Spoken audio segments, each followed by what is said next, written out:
Cold temperatures didn't stop students from festing this weekend. Good afternoon, I'm Lauren Lippert. Mourners gathered in Toledo to honor a Perrysburg native killed on the campus of the University of Kentucky. 22-year-old Jonathan Kruger was shot during a robbery on the campus in Lexington. Study is for all rural areas of the state. College campuses are one of the areas most affected by suicide among younger people.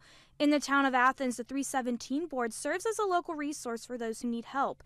The deputy director of the board, Bill Dunlap, says his suicide prevention group works with OU to create stronger support. There's a chapter at OU that works with suicide prevention, and we provide linkages with that group.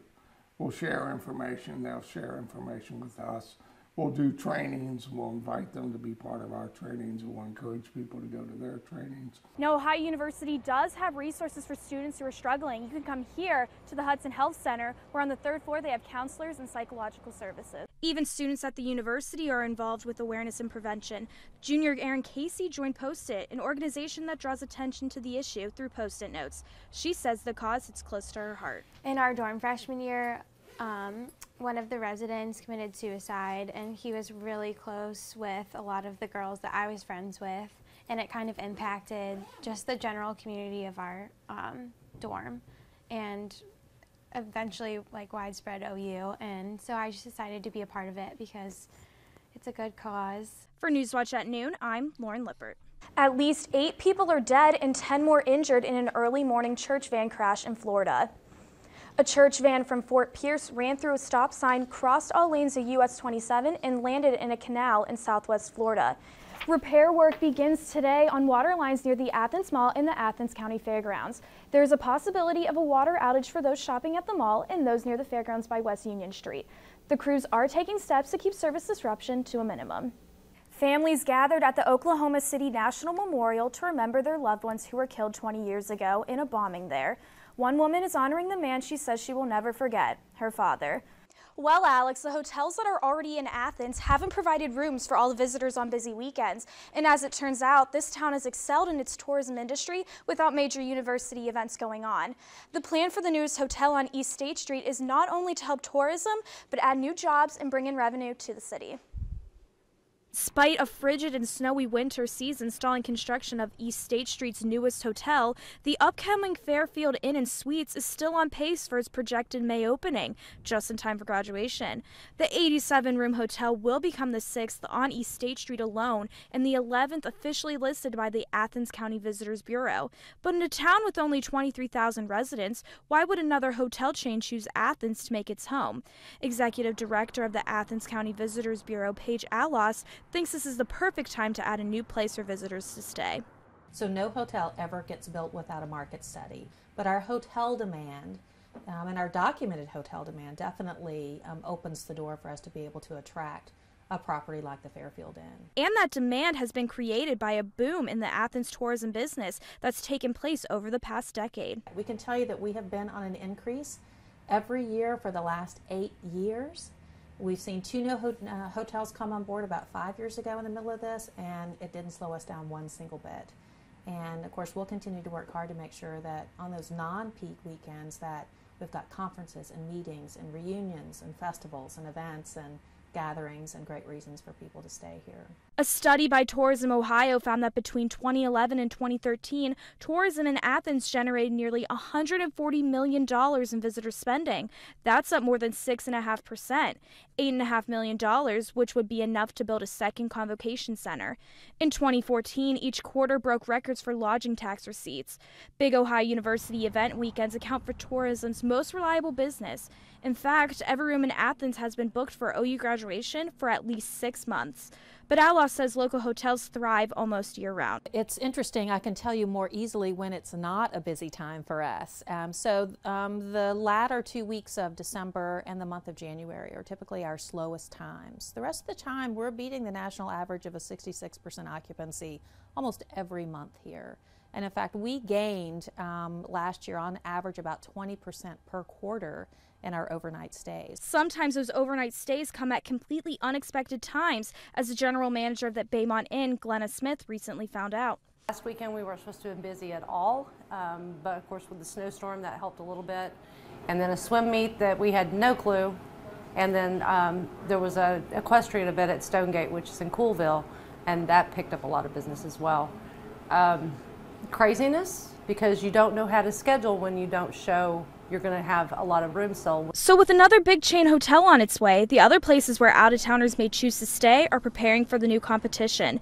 Those little surprise weekends could send businesses somewhere else right down the street. However, Smith says she still has a secret formula to staying ahead of the pack. First of all, we strive to be better with our hospitality. You know, the customer service. I started here 10 years ago, and hospitality, customer service has always been my main focus all my life. And as long as you can show above and beyond customer service, the competition, there's no issues with the competition.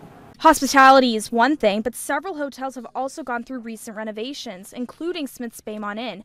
The Knights Inn on East State, as well as the Hampton Inn, which Lindsay Schaefer manages, also went under repairs. But in her case, the incoming Fairfield Inn didn't pressure her into making changes. I think that is based on hotel to hotel. Ownership, management, brand. For example, our carpet was replaced a year or 2 years ago just because there was a need for it. Our wall vinyl is probably something that we'll replace this year, just based on the age of the product and how it directly affects the guests is how we go about basing when we do renovations. So the need for a renovation based on a new hotel kind of depends on whatever hotel you're asking. With the renovations in place, the Hampton Inn and its East State Street neighbors are prepared to welcome the newest addition to the block. The incoming Fairfield Inn will bring the number of hotel rooms in the city of Athens to 750. It will produce an additional $250,000 to $300,000 in sales tax revenue for the county and create jobs for locals. The question is how drastic the effect of putting another big fish hotel in a small market pond will be on everyone during those less hectic times of the year. Even someone with the confidence of Paige Allost with the Visitors Bureau can be unsure at best how the town's visitors respond. What remains to be seen is if we'll see an overall increase across an annual basis, including the peak weekends and the non-peak weekends, or if we're going to see kind of just a skimming, a sort of smoothing out of that business across, one more additional property now. But the accommodation numbers staying relatively the same. And we can't predict that. Even with that uncertainty ahead, Allost says the city's charm should be more than enough to keep businesses afloat.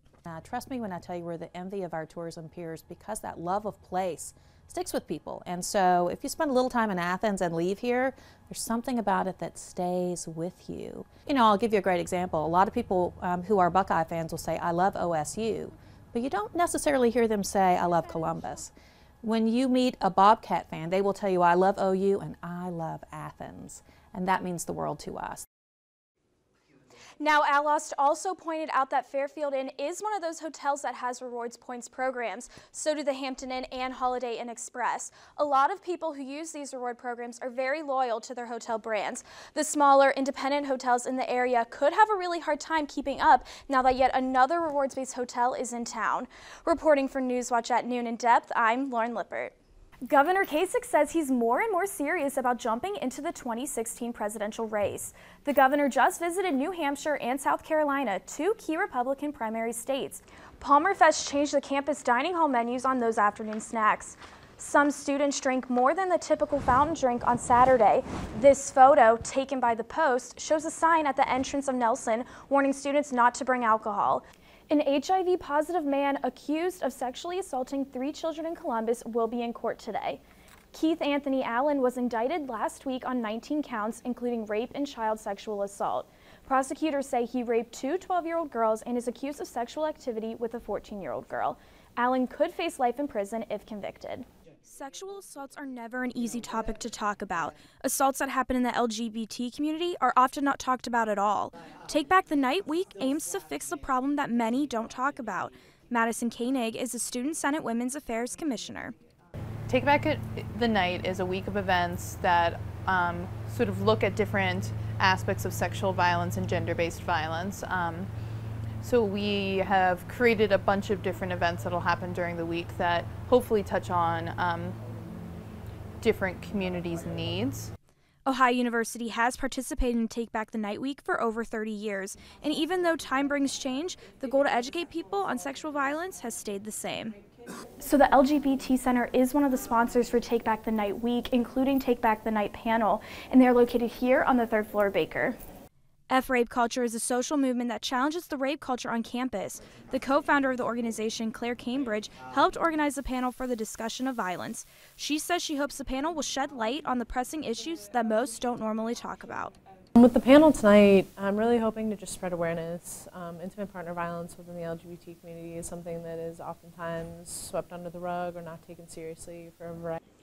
Thousands of employers in the state who were overcharged for workers' compensation insurance premiums will have to wait at least a few weeks more to get their money back. 3 teens were shot when a fight broke out after a private YMCA birthday party in Cincinnati this weekend. Police say more than 50 shots were fired at the Saturday night party. 2 teens were hospitalized but released the next day. The 3rd teen remains hospitalized in critical condition. Amanda Knox is finally free of her murder conviction after Italy's highest court overturned the verdict on Friday. The ruling ends the 7.5-year legal battle for Knox and her ex-boyfriend. They were first found guilty of the murder and sexual assault of Knox's roommate in 2009.